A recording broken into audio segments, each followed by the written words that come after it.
Hello, it's time for chapter 32, the penultimate chapter of our book, The Enchanted Wood, part of the Magic Faraway Tree series by Enid Blyton. Chapter 32, The Little Lost Island.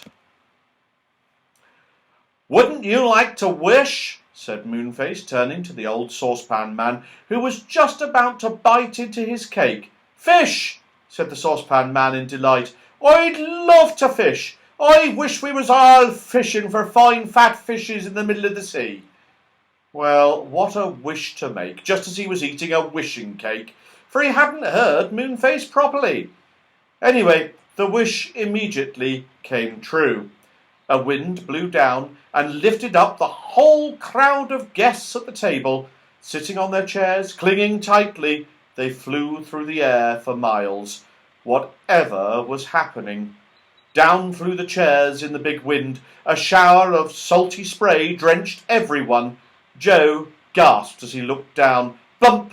He and everyone else landed on soft sand, rolled off their chairs, and sat up, blinking in surprise. The long-bearded elves looked frightened. Moonface kept opening and shutting his mouth like a fish, he was so astonished. Joe was cross, and so was the angry pixie.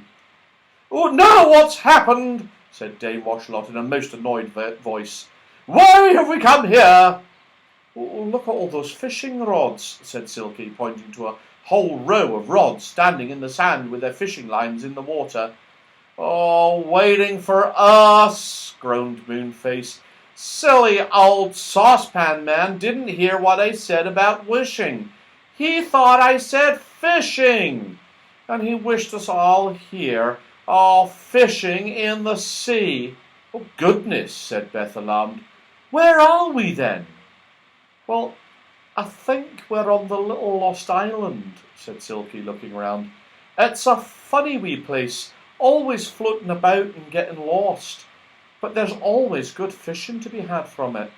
"Fishing?" said Joe in disgust. "Who wants to go fishing in the middle of a birthday party? Oh, let's get back at once."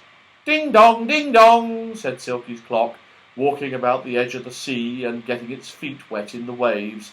"Come back, clock," called Silky. "You know you can't swim." The clock came back and wiped its feet on the grass that grew around.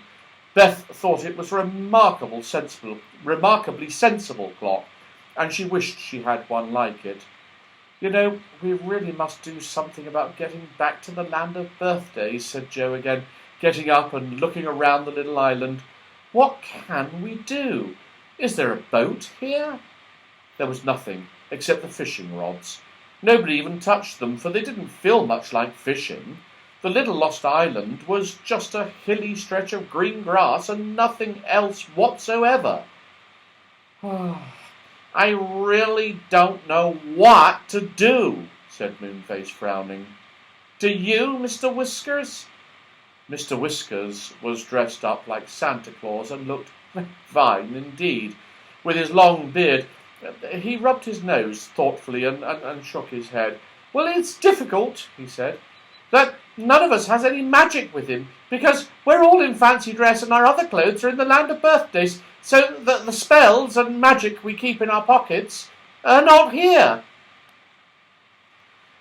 "Well, we shan't starve," said What's-his-name. "We can always fish."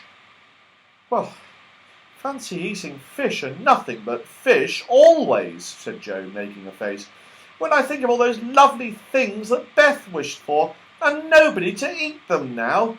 Oh, really, I could cry." Franny had something in her mind, and she looked down to see what it was. It was a piece of birthday cake. Oh, good! She could eat that at any rate. She lifted the delicious cake to her mouth and took a nibble. "What are you eating?" said Moonface, bending over to see. "Well, a bit of birthday cake," said Franny, cramming it all into her mouth. "Don't eat it! Don't swallow it!" yelled Moonface suddenly, dancing around Franny as if she had gone quite mad. "Stop! Don't swallow!" Franny stared at him in astonishment. So did everyone else. What's gone wrong with Moonface? Asked Silky anxiously.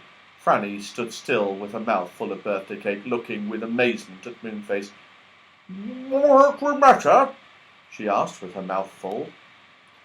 You've got a bit of the wishing cake in your mouth, Franny, shouted Moonface, hopping first on one leg and then on the other. Wish, dear girl, wish! What shall I wish? Said Franny. Wish us back to the land of birthdays, of course, yelled Moonface in excitement. Oh, said Franny. I wish we were all back in the land of birthdays enjoying our feast. Darkness fell around everyone very suddenly. No wind came this time. Moonface put out his hand and took Silky's. What was happening? Then daylight came back again, and everyone gave a shout of surprise and delight. They were back in the land of birthdays. Yay! There was the table in front of them, and more chairs to sit down on, and the same delicious food as before. Oh, good, good, good, shouted everyone, and sat down at once. They beamed at one another, very thankful to be back from the little lost island. What a strange little adventure, said Joe, helping himself to a large piece of wishing cake. Please be careful what you wish, everybody. We don't want any more adventures like that in the middle of a party. Oh, I wish that my wings could fly, said Beth as she munched her cake, and at once her silver wings spread themselves out, and she rose into the air like a big butterfly, flying beautifully. Oh, it was the loveliest feeling in the world. Look at me, she cried, and everyone looked. Franny called out to her, Don't fly too far, Beth, don't fly too far. Beth soon flew down to the table again, her cheeks red with excitement and joy. This was the loveliest birthday party she had ever had. Everyone wished their wishes except old Saucepan Man, who had already wasted his. Franny, too, had wished her wish when she was on the little lost island, but when she looked upset because she had lost her wish, Moonface whispered to her, Don't be upset. Tell me what you really want to wish, and I'll wish it for you. I don't want you to lose your wish. Oh, Moonface, you are kind, said Franny. Well, if you really mean it, I did want a doll that could walk and talk. Easy, said Moonface at once. I wish that Franny had a doll that walks and talks. And at that very moment, Silky cried out in wonder and pointed behind her. Everyone looked. Coming along on small, plump legs was a doll, beautifully dressed in blue with a bag in its hand. It walked to Franny and looked up at her. Oh, you lovely, beautiful doll, cried Franny in the greatest delight, and she lifted the doll onto her knee. It cuddled up to her and said, I belong to you. I am your own doll. My name is Perenelle. What a sweet name, said Franny, hugging the doll. What have you got in that bag, Perenelle? All my other clothes, said the doll, and opened her bag. Inside were night dresses, a dressing gown, an overcoat, a raincoat, overalls, dresses, and all kinds of other clothes. Franny was simply delighted. What did you wish, Joe? asked Beth. Joe was looking all around and about, as if he expected something to arrive at any moment. Well, I wished for a pony all of my own, said Joe. Oh, look, here it comes. What a beauty! A little black pony with a white mark on its forehead and 4 white feet came trotting up to the party. It went straight to Joe. My own little pony, cried the boy in delight.